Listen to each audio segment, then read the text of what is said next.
Que dans toute la France aujourd'hui on Oui, manifeste devant les... ça, oui. Voilà. Par rapport à... Donc, il y a l'histoire du Stade, mais il n'y a pas seulement ça, il y a en général l'écart, quand on écarte les producteurs, tout ça qu'on prend, voilà. Il y a, alors, on sait que, je crois qu'il y avait même une motion de censure par rapport des journalistes par rapport à Philippe Ball quand même. On sait qu'il n'y a quand même pas une tradition de grand dialogue, voilà. Voilà, et donc je pense que donc là il y a les personnes, il est concernés, voilà, liberté d'information et liberté d'expression, voilà. Et que voilà, et je pense que moi je pense que quand on s'attaque à la liberté d'expression quelque part, il faut faire attention parce qu'on ne sait pas. Qui vous dit qu'un jour France de Bourgogne ne sera pas totalement dans la liberté d'expression? Qui vous dit? On peut tracer rouge là. Qui vous dit? Voilà, donc voilà, c'est important de commencer à dire non. Parce que voilà. C'est votre droit. C'est pour ça que je soutien par rapport à vous. On défend la liberté, votre liberté des rédactions. Voilà, c'est important. Voilà, voilà. Je vous répète que j'ai pas l'impression que la rédaction ici soit à la botte et ne fasse pas ce qu'elle veut. Non, mais c'est pas. Non, mais c'est normal. Enfin, moi, pour le coup, je trouve que c'est normal qu'il y ait cette démarche-là. Ah, mais j'ai jamais dit que. Moi, en tous les cas, je ne laisse pas dire que le travail de la rédaction à France Bleu Bourgogne ne fait pas le boulot qu'elle fait. Ouais, c'est tout. Ça peut être le début de la fin, effectivement.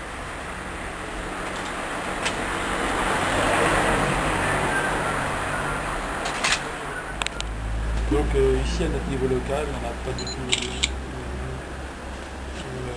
le sentiment de l'impression d'être censuré, d'avoir une atteinte à la liberté d'expression ou qu'on casse nos antennes. Je tenais à vous le dire pour que au niveau local vous le répercutiez si vous voulez bien en parler autour de vous. À Paris, c'est différent. Dans nos cercles respectifs. Nous-mêmes, nous avons eu d'ailleurs tout récemment des problèmes de liberté d'expression. Par rapport à la vie politique. Par rapport à la ville. Oui. Vous allez avoir un écho prochainement d'ailleurs. Il est converti de maire. Donc les problèmes d'expression, de liberté d'expression, pour nous c'est un problème très important. Vraiment très important. Ils vous ont refusé quelque chose à la ville, non? Ah ben, Ils vous ont refusé quelque chose à la ville? Oui. Ils ont refusé l'utilisation d'une salle sous prétexte que c'était un sujet délicat. Sur 15 ans. Le journaliste de RFI, qui était ici, si vous supprimez 48 heures avant sa conférence, l'usage de la salle des associations. Parce que la bande avait passé par le cabinet des maires.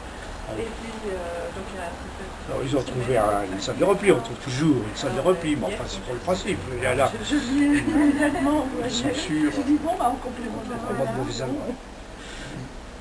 Donc le problème d'expression, facilité d'expression et de liberté d'expression, c'est un problème non seulement général, mais qui nous concerne même directement ici. Voilà.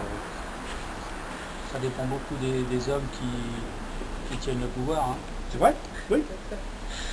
Et des sujets traités aussi. Et de leur bureaucratie interne. Bien sûr. Oui, c'est vrai. Bien sûr. Je veux dire par là que parfois c'est leur entourage qui... Oui, bien entendu. Qui met des obstacles, qui oppose des freins. Et pas forcément eux directement. Oui, mais le responsable politique reste responsable. Même si c'est pas lui qui il y a des bureaucrates zélés dans l'entourage des hommes politiques qui sont parfois un peu plus que... Oui. C'est un risque.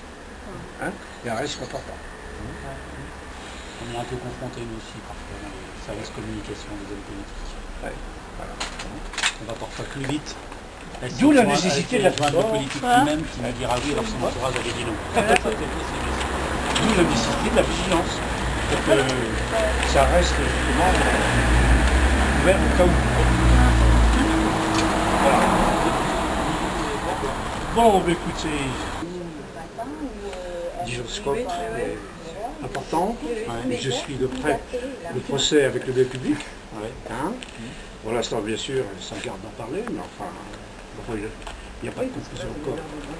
Voilà, mais enfin, c'est vraiment une situation tout à fait forte qu'il faut surveiller de près. Hein. Il ne faut pas que ça tombe dans le silence. Ça a été mis en délibéré au 29 septembre. C'était mis en délibéré au 29 septembre. Oui, c'est ça.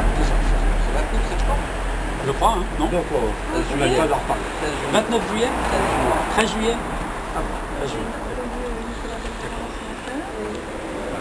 Oui. Continuez à nous aider en nous écoutant. Oui. Mais dans nos campagnes, vous êtes vraiment très utile. Moi, je vois des personnes âgées. On est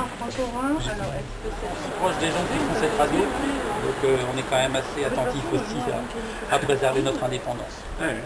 Quand il y a des petits indices qui fait qu'on pourrait soupçonner d'avoir subir des pressions, on est très sensible à ça. On fait attention à ça. Voilà. Donc pour l'instant, moi je ne ressens pas l'atteinte à notre indépendance au niveau local. Maintenant, comme je vous le dis, on a une politique éditoriale qu'on applique.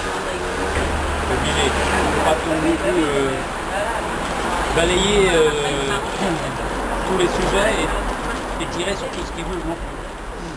Donc on est obligé de se cantonner à une politique, mais dans le cadre de cette politique, on ne reçoit pas de pression particulière de l'extérieur. Moi, j'en reçois pas. C'est drôle, peut-être aussi. Je pense, on pense souvent en politique, mais il n'y a pas que. Il y a aussi les gens du pouvoir économique, tout ça.